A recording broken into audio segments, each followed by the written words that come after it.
Chapitre 7. Au cœur de la quête. Êtes-vous en train de me dire que vous n'êtes pas un ange? Cela ne veut pas non plus dire que je ne suis pas un envoyé. Au contraire, je représente bien plus qu'un simple envoyé. Et alors, comment avez-vous eu la capacité de faire éruption dans ma maison? Questionna-t-elle, les sourcils froncés. Elle semblait être sceptique à l'idée et même un peu trop sur la défensive. Encore un peu plus et elle détalait en courant. Veuillez m'accorder votre écoute, s'il vous plaît. Reprenons dès le début. Vous le voulez bien, et je vous prie de baisser un peu votre garde. Je ne vous veux aucun mal, si ce n'est m'entretenir avec vous sur un sujet des plus importants, avait-elle dit, réduisant la lueur rougeâtre qui se dégageait de son être. Catherine s'était alors rapidement ressaisie, soufflant un bon coup la bouffée d'air qu'elle avait retenue dans ses poumons suite à sa question. Elle avait ensuite baissé ses épaules qui s'étaient crispées sous l'effet de la panique et avait jeté un regard à la pièce qui les entourait. Ok, souffla-t-elle, sentant qu'elle était un peu trop hostile. Veuillez réellement m'excuser, s'il vous plaît. Je ne voulais pas réagir ainsi. Vous avez toute mon attention, lança-t-elle. Je vous comprends. Ne vous en faites pas. Allons-y, pas à pas. Comme je vous disais, après que vous vous soyez prosterné face à moi en signe d'accueil et que vous m'ayez pris pour un ange, je vous faisais comprendre que je n'en étais pas un, mais que ma nature à moi était celle d'un prince, fit-elle en marquant une pause. Il est bien évident qu'il n'existe pas que des anges et des archanges dans le royaume des cieux. Je ne vous mentirai pas que c'est la première fois que j'entends ça, répondit Catherine à son interlocuteur. Je veux dire, je n'ai même jamais entendu dire qu'il existait un quelconque prince dans le royaume. Cela est vraiment surprenant qu'en tant que dirigeant apostolique, vous ne sachiez pas cela. N'est-ce pas qu'il fut inscrit dans vos livres saints qu'Abraham était considéré autrefois tel un prince d'Élohim? Questionna-t-elle. Et cela, bien que ce n'était qu'en espérance. Ah oui, certes, se souvient Catherine. Mais nous ne l'avions jamais pris comme une vocation à atteindre, car cela ne figurait pas dans la liste des ministères laissés par le Christ. Et de surcroît, pour la plupart, c'était une appellation allégorique pour symboliser un oint. Un silence se fit sentir après la parole que Catherine Gibbs venait de faire entendre à l'être qui se tenait en face d'elle. Allégorique, avait-elle dit, incroyable. Mais j'aimerais mieux apprendre sur le sujet, si vous le voulez bien, et sur votre nature aussi, reprit-elle. D'accord. Alors écoutez-moi attentivement. Comme je vous le disais, Catherine, je me présente en tant que Milia Escarlata, l'un des 4 princes d'Élohim résidant dans la maison du Fils de Dieu dans l'Inorovis. Et j'ai pu constater la semence de l'amour que tu portes pour mon Père en cette génération où l'injustice règne. Catherine se trouvait dans un état d'incompréhension totale des paroles que cet être en question lui disait. Mais, toutefois, une sensation de paix s'était emparée d'elle, tel un fleuve qui déferlait en son cœur. L'atmosphère autour d'elle était si électrifiante qu'elle avait eu du mal à lever les regards vers le prince, jusqu'à ce que celle-ci ne réduise d'elle-même la lueur que reflétait son éclat, afin d'être mieux percevable de l'œil humain. Il était 1h41 et elle se trouvait dans sa chambre, qui semblait être aménagée autrement de ce qu'elle avait l'habitude de voir. L'espace semblait s'être déformé à l'apparition de l'être qu'elle avait cru être un ange, et sa surprise allait en croissant chaque minute qui s'écoulait à interagir avec celui-ci. Je vois, fit-elle en réfléchissant. Mais dites-moi, qu'est-ce qu'un prince au juste pour que ce soit vous qui m'apportiez la gloire de Dieu? Je ne comprends pas. Sa curiosité était piquée au vif, comme le prince le voulait. Ainsi, un sourire se dessina sur sa face envers celle qui avait été l'objet de son attention depuis un bon bout de temps. Elle lui donna en un bref instant l'explication de ce que représentait sa nature, ainsi que des choses en rapport avec, et cela sans même prononcer un mot. Elle fit une brèche dans la conscience de Catherine et y injecta une bulle ethnosphérique qui contenait toutes les informations. Ainsi donc, les 4 princes dont toi, qui en es le second, sont tous membres d'un seul être dénommé Meivikean. Si j'ai bien compris, vous êtes depuis l'éternité passée du royaume de Melchisédek. C'est bien cela, répondit-elle. Mais pourquoi êtes-vous là en ce jour?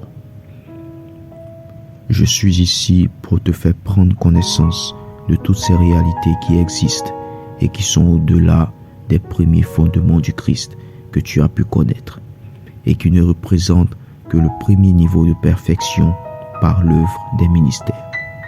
À ces paroles, Catherine Gibbs, qui était toujours à genoux devant l'épaisse lumière qui se dégageait du prince, se redressa immédiatement sur ses pieds, les paroles ayant percuté une oreille récalcitrante. Quoi? Voulez-vous me faire croire qu'il y a plus que ce que le Christ nous a déjà laissé comme chemin?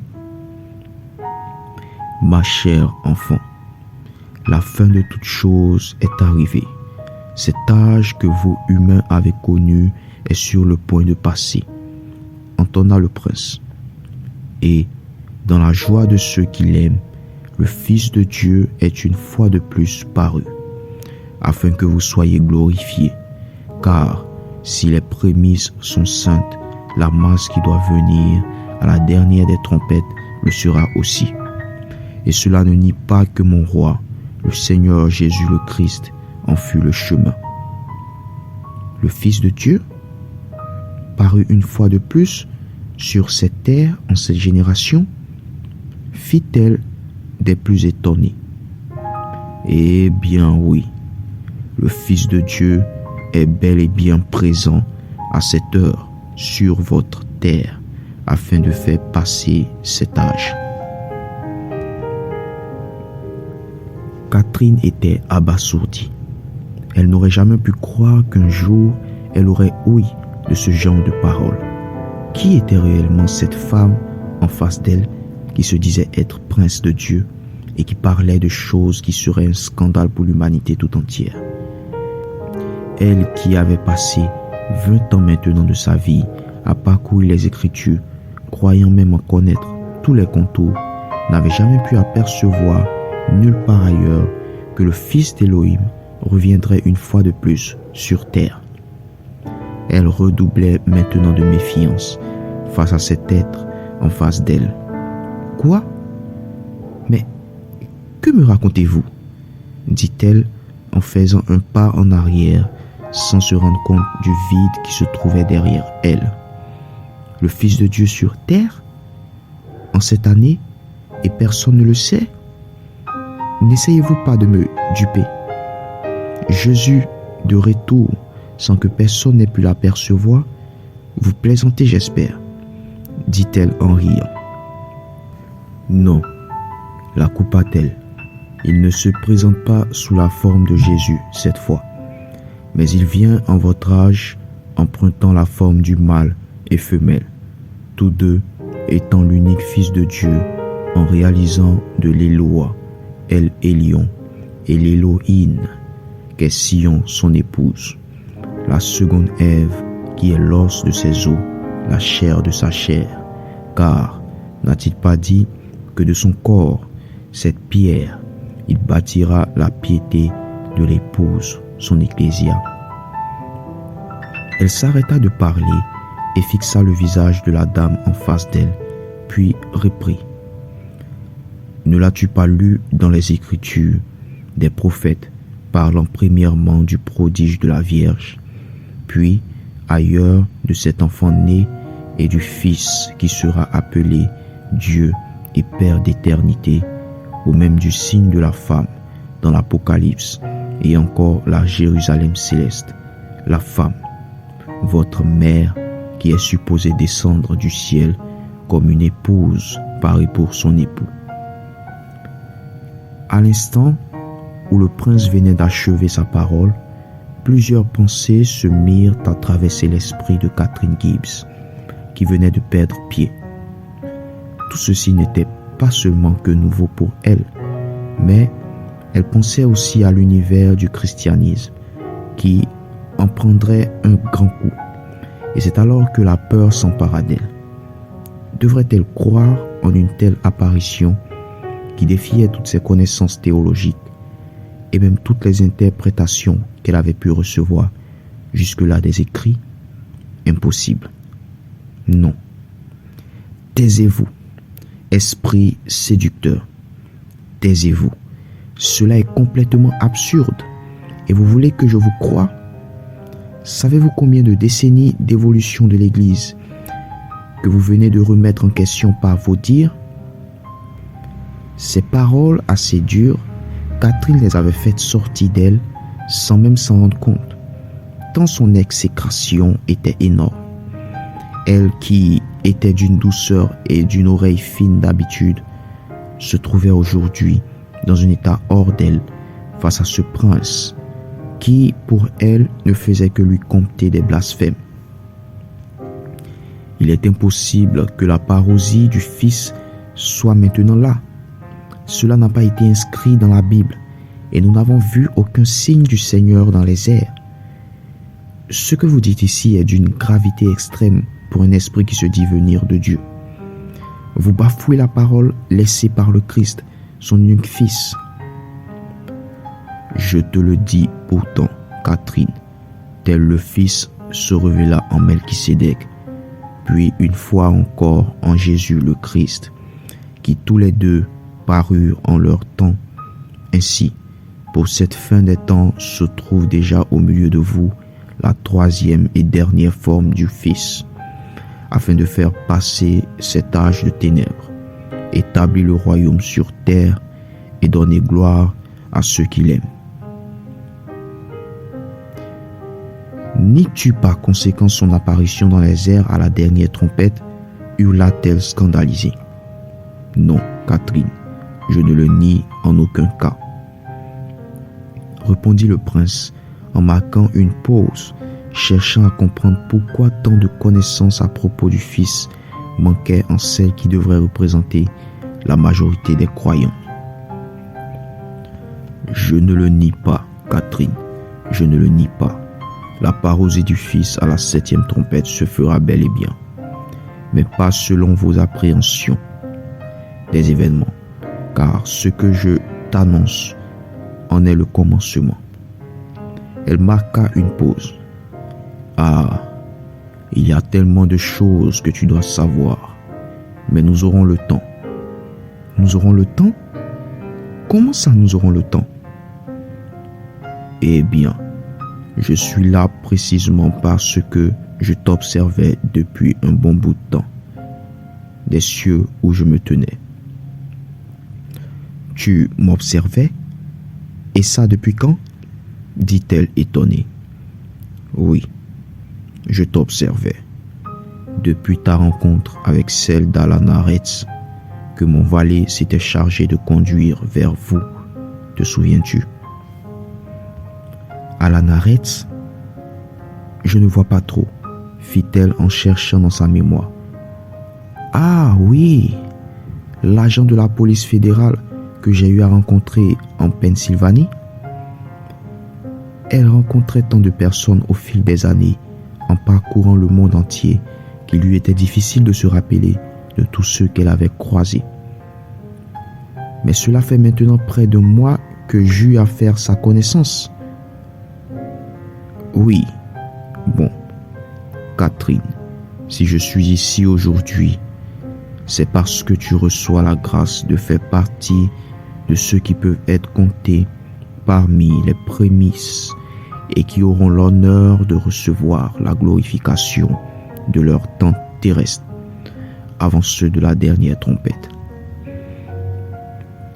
Catherine comprenait très bien ce que cela voulait dire, qu'il y aurait donc une part des personnes sur terre qui connaîtraient l'enlèvement avant la dernière trompette, que tous attendaient.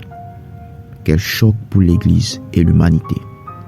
Et bien qu'elle aurait voulu poser encore plusieurs questions sur la raison pour laquelle cela était inconnu du grand monde, elle se trouvait en train de se demander plutôt par quels moyens elle en ferait partie. Je vois qu'en toi résonne l'interrogation de savoir ce que tu dois faire après de telles informations. Eh bien déjà, je te demanderai d'accepter de moi ceci. Tout à coup, un vent violent se mit à souffler dans la pièce, pendant que le prince, qui se tenait au milieu de flammes ardentes, se mit à esquisser quelques mouvements, laissant entrevoir de grands cercles enflammés. Des apparitions de pétales ensanglantés, des visages de félins rugissants, des halos de silhouettes lumineuses, et enfin une apparition subite d'un fruit rouge écarlate semblable à une pomme ardente. « Approche-toi, Catherine, et prends, » dit-elle, lui tendant la pomme qui venait d'apparaître. En l'acceptant, tu confirmes l'alliance de l'amour, et j'aurai l'aval pour m'incarner en toi, afin que tu fusionnes avec moi, qui suis la gloire qui te donnera d'être glorifié.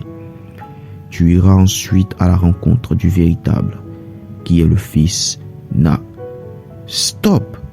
Arrête! Arrête! Laisse-moi tranquille !» cria-t-elle, apeurée de la scène qu'elle venait de voir se produire. « Sors de ma chambre, serpent séducteur! Pars !» hurla Catherine, alors que le gouffre de lumière derrière elle l'emportait dans les profondeurs lointaines. À ces mots, un cri strident se fit entendre dans la pièce de la chambre. « Éloigne-toi de moi, esprit du mal !» Elle ouvrit les yeux d'un geste vif et se réveilla en sursaut sur le lit trempé de sueur où elle se tenait couchée, son cœur battant la chamade. Un rêve? Quoi, seulement un rêve? Ce n'était pas possible. Cela semblait tellement réel. Elle n'en revenait pas. Devait-elle qualifier cela d'un rêve ou d'un cauchemar? Son mari, qui se tenait à ses côtés, l'avait entendu hurler d'effroi et s'était lui aussi réveillé en sursaut, les yeux encore ensommeillés. « Qu'est-ce qu'il y a? Hé, chérie, chérie, chérie. » Oui,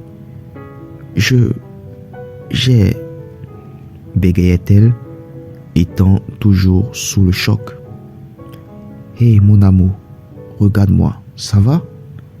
fit-il en levant ses regards vers les siens. « Tu n'as rien ?» demanda-t-il, voulant se rassurer que son épouse allait bien. « Oh mon Dieu, qu'est-ce qui s'est passé? Mon amour, reprit-il. Je suis là. Tout va bien. J'ai fait un rêve des plus étranges.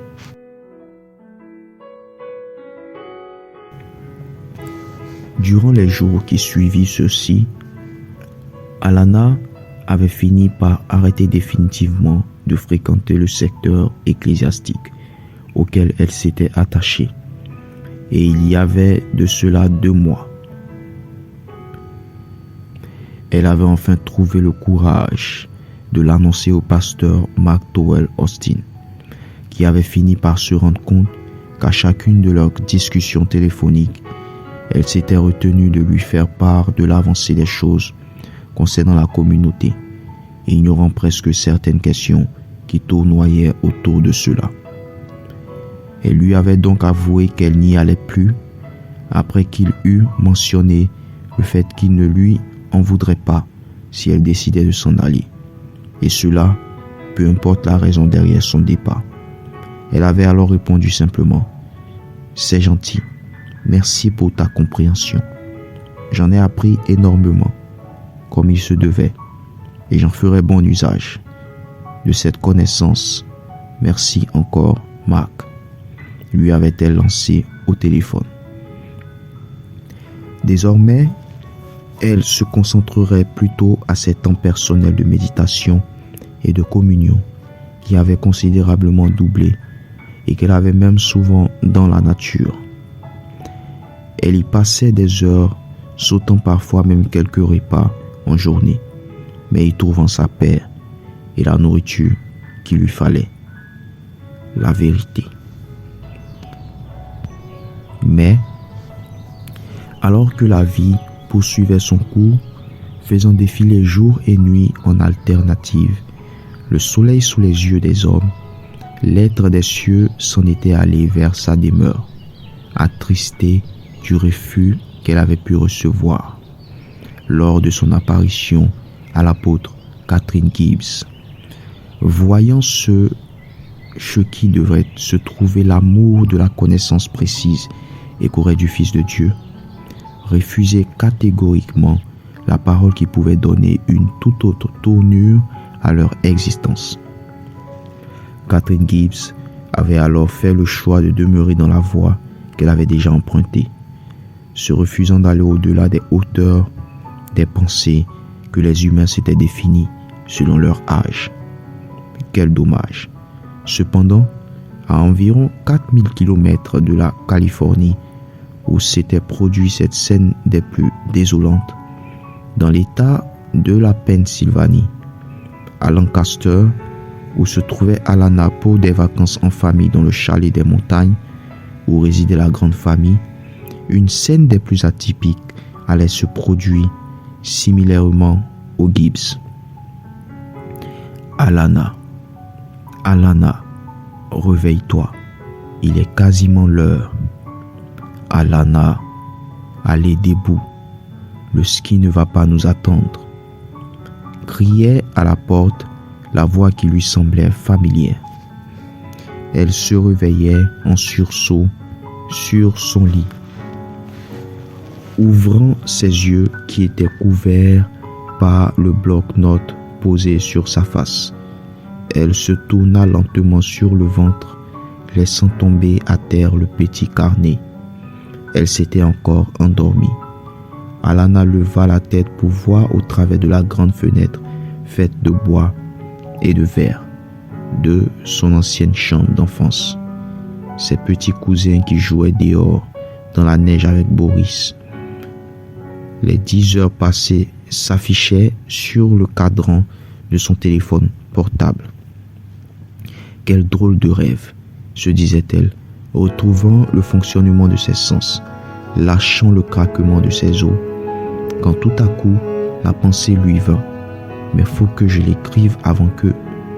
Elle se leva promptement, bondissant de son lit pour rattraper le petit carnet qui était tombé par terre et le stylo qui traînait sur le chevet du lit, et hop, 10h30, heure du réveil, inscrivait-elle sur la feuille vierge du carnet. un être d'une carrure chevaleresque m'apparut alors que je m'étais endormi, et tandis qu'il descendait de son cheval face à moi, il me fixa et dit: Retourne et persévère, car voici, la fin de toute chose est enfin là. Brille donc, car la lumière se présente. Je te montrerai le chemin que tu dois emprunter afin de trouver la ville sainte. Mais avant, persévère jusqu'à trouver mon messager. Quand tu l'auras rencontré, tu entendras de lui ceci: l'heure est venue que l'huile de la harpe nous embaume pour la montée. Ainsi, lorsque tu entendras de lui ces mots, sache que tu auras trouvé le chemin qui te mènera à la vie. Suis-le. Alana posa le stylo près d'elle après avoir achevé d'écrire le message qu'elle avait perçu de son extase. Elle leva les regards une fois de plus vers les montagnes, couvertes de neige, tout au fond, dans les vallées qui étaient percevables au travers de la fenêtre de sa chambre, et souffla un grand coup, les yeux pétillants, un large sourire aux rêves. La quête commençait maintenant.